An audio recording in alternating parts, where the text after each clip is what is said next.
Without further ado, I would like to introduce Pam Elam, President of Monumental Women.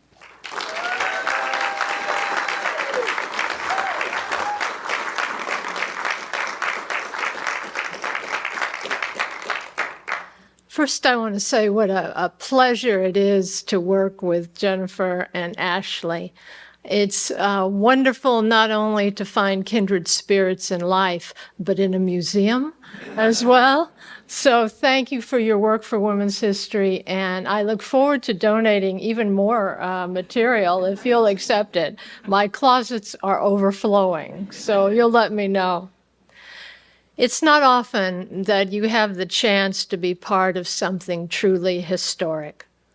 Monumental Women is proud that our all-volunteer, not-for-profit group has broken the bronze ceiling in New York City's Central Park. It took 7 years.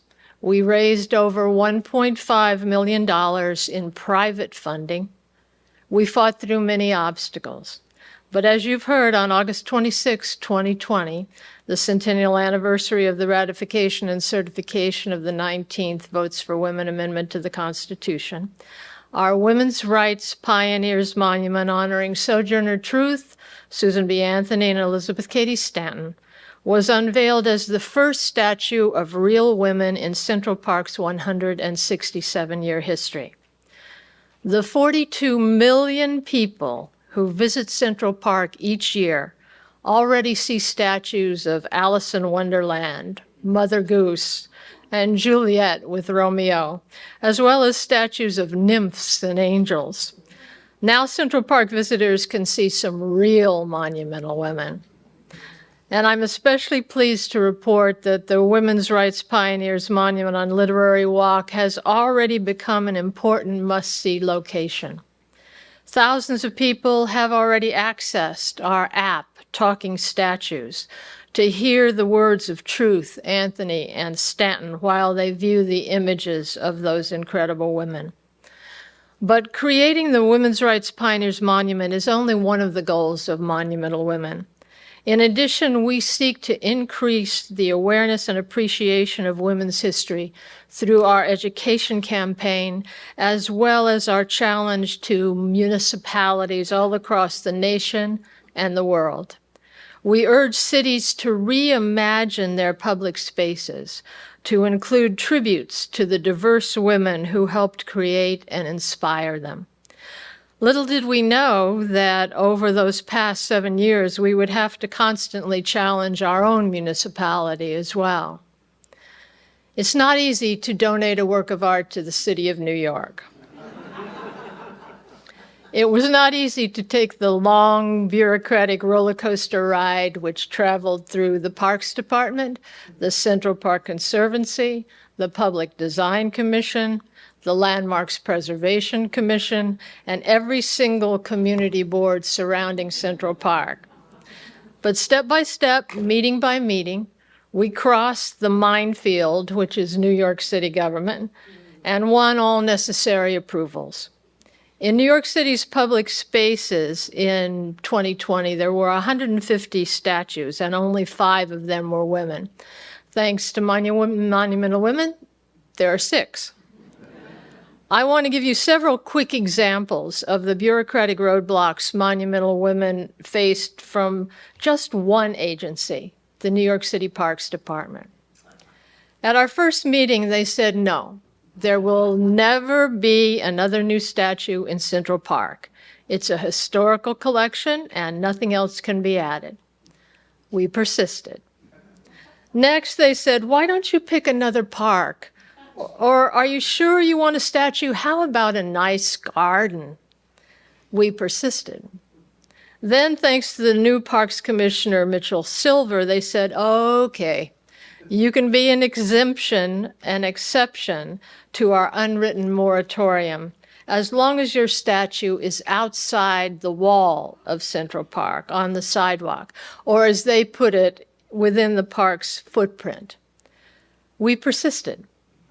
We fought and won a beautiful site on Literary Walk in the Central Park Mall. And finally, they said something that advocates of past Central Park statues had never heard.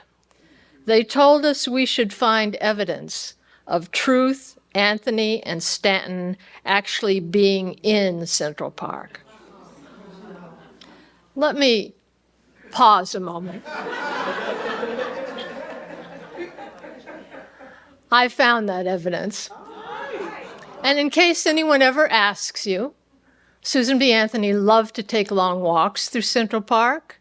Elizabeth Cady Stanton in her younger years played with her children there, and in her later years took carriage rides through Central Park. And when Sojourner Truth lived in New York City, Central Park had never been built. So I hope the Parks Department appreciated that history lesson, and we move forward. Because learning from a history which fully and fairly includes the vast and various contributions of women and people of color offers a departure point in our search for social change. We rethink the past in order to reshape the future. As we all know through the gift of women's history, we discover an historical treasure chest overflowing with the stories of women who serve to inspire and energize us.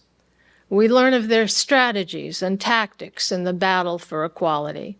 We learn of their courage and their imperfections. We look at the totality of their lives. We build on their work. We honor their memories. We vow to complete their journeys. We begin to move history forward. Because we know that a knowledge of women's history helps us understand the context of the struggle for equality, as well as the continuum of the fight for justice. That knowledge makes us better advocates and activists. That's the power of women's history. We must use that power to continue to fight for full equality for women in our lifetimes. We owe it to those who came before us and ourselves to move history forward. One statue in one park can light a fuse that sparks the imagination and ambition of a child who sees herself in that statue. That one statue can start a chain reaction leading to an explosion of knowledge and possibilities. Monumental Women was proud to light that fuse on August 26th in Central Park.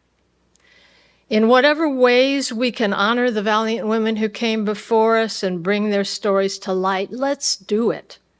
It doesn't have to be a statue or a historic house, although that would be great. How about a street sign? It could even be a garden. I like gardens. Let's have some more dedicated to women. And how about a plaque on a site where she made history, or any number of other possible tributes to her courage and her spirit? Who knows how many people will walk by that tribute and be inspired by that woman? Who knows how many little girls and little boys will gain a new role model? Who knows how many of us will see that tribute and feel a surge of energy and activism? And we invite you to join us. Just go to monumentalwomen.org or our social media to see our various projects. We welcome your help. It's only fitting that our first monument of truth, Anthony and Stanton, depicts 3 New York women who dedicated their lives to fighting for equal rights. They were contemporaries. They often attended the same meetings and spoke on the same stages. It's only right that they share the same pedestal, because our monument conveys the power of women working together to bring about revolutionary change in our society. These extraordinary women challenge us to continue the fight. At Monumental Women, we're proud that our Women's Rights Pioneers Monument makes a lasting statement to all future visitors of Central Park, a message written in stone and shaped in bronze, that equality applies to everyone and history includes all of us. Thank you.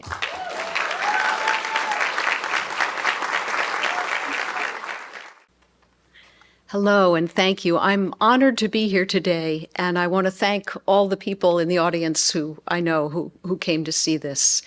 And I would like especially to thank Monumental Women for choosing me, giving me the honor and the opportunity to commemorate and hopefully bring to life these wonderful women about whom you've already heard so much. So I'm just going to talk about sculpture.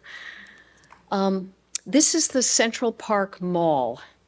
Evidently, 42 million people come every year to the park, and most of them walk along this, which is the only straight pathway in the park. It was designed to be lined with statues, and the two that you see at the very edges are donations from Scotland, Robbie Burns and Sir Walter Scott. So this became Literary Walk. There's a statue of Shakespeare at the beginning of it.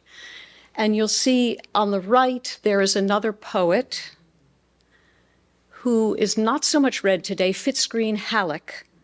This was the first statue installed there, and across from him an empty space. And this was the wonderful site that Monumental Women succeeded in getting for this monument. When faced with portraying famous people from history, it's great to have photographs, but there's still many, many decisions a sculptor has to make. For instance, what age are they? What moment in history are you portraying? And I always try not to be literal, to try to show the young woman and the old woman a variety of facial expressions that might be possible in the portrait. It's not a photograph, it's an interpretation. So here is Elizabeth Cady Stanton with two of her children. She had 7 children and was busy for many, many years. She was the radical philosopher, but she really could only stay home and write. And that's part of why her friendship with Susan B. Anthony, here young, as very few people have seen her, became such an important part of both their lives, because Anthony, who never married, was free to travel and be an activist. She did have suitors, but she chose not to marry, and really became the icon of this women's rights movement. And Sojourner Truth, and there's actually a copy of this large downstairs in the concourse. Sojourner Truth was enslaved. She walked away from slavery before she would have been freed by New York state law. And she supported herself. It says, I sell the shadow to support the substance. She supported herself in her speaking career by selling these cards, which people would collect and put in albums. And they were referred to as shadows, photographs.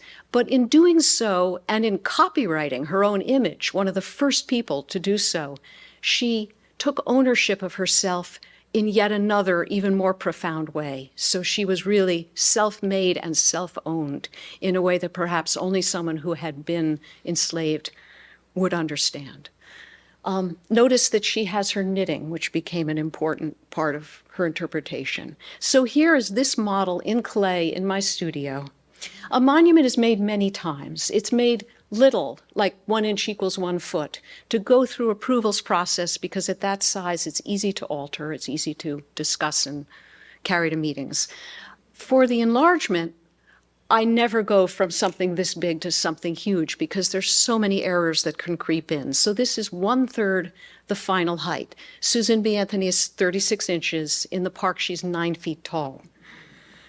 And then this was digitally enlarged in foam with a layer of clay over it. And it comes apart so that hands, which of course have shapes inside as well as outside, can be worked on. And heads can be brought down and set on a table for working on the portrait. I did not work on this alone. I want to give a shout out to my marvelous assistant, a wonderful sculptor, Patrick Piggott. Stand up for a sec. And his family who are here. He's local. He's done a statue for Troy and is working on a monumental history idea for Troy as well. This is right at the end. We're putting the final details, and the 3 statues are 3 separate dollies, but they're pushed together to show the composition. This is what happens next. The heads and hands are gone. They went to a workshop. This mold, this pink rubber is painted on as a liquid, it cures, and then it needs a rigid shell to keep its shape. If you laid the pink rubber on the floor, it would just go flat. You wouldn't have a true mold. So this is what happens. A team of artisans come and make these molds and wreck the studio while they're doing it. Then the molds are taken to the foundry. So people who ask me, how are you going to get this out of here, are missing this stage. I don't. I keep the clay originals. I take them apart. But the molds go to the foundry and are reassembled. This is the upper part of I think that's the torso of Susan B. Anthony. And this man is painting hot wax inside to close the seam of a wax positive, a wax statue that is in there. And the wax is the thickness of the finished bronze, because the lost wax process requires that wherever there's wax will be bronze. So these are the heads and the wonderful alligator handbag. Susan Anthony's handbag was so famous, there was a children's jump rope rhyme about it. And she carried all her papers, which we turned into a flyer for a lecture by Sojourner Truth, a petition to the New York State Legislature, and an announcement of a women's rights meeting at Cooper Union in her bag. I'm trying to demonstrate where the head will be. This is the committee. You can see Brenda Berkman and Pam and members of the Parks Department. Here's the back of Colleen.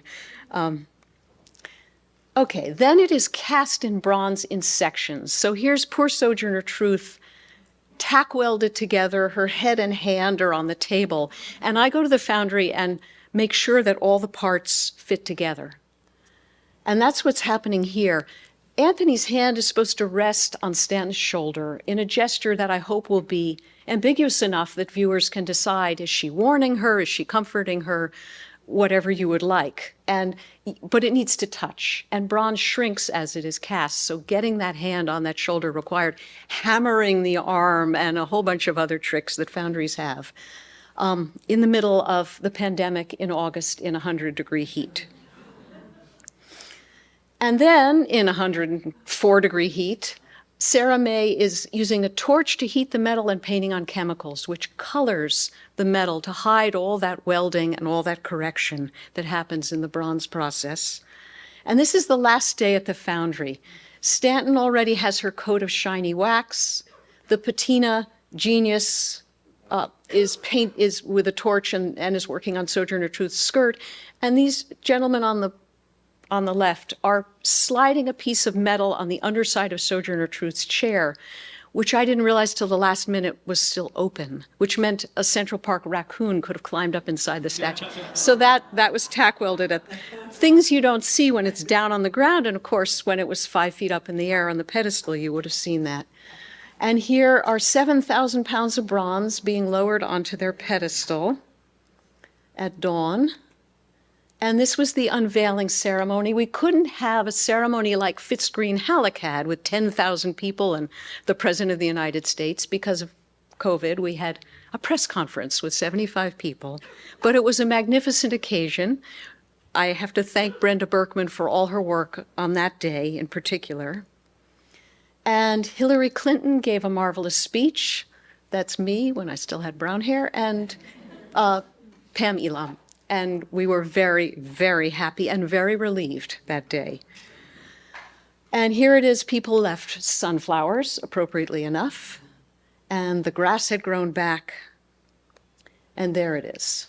So I'm going to show you a few. Thank you.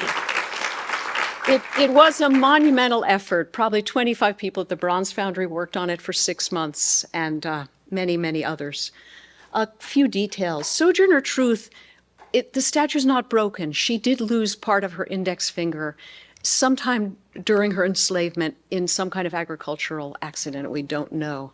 But she's wearing a brocade jacket, and in the brocade I put images of victory wreaths and a beautiful shawl, and very much dressed as a middle-class lady. Her knitting is on her lap. I used my husband's grandmother's wooden knitting needles as prototypes for those.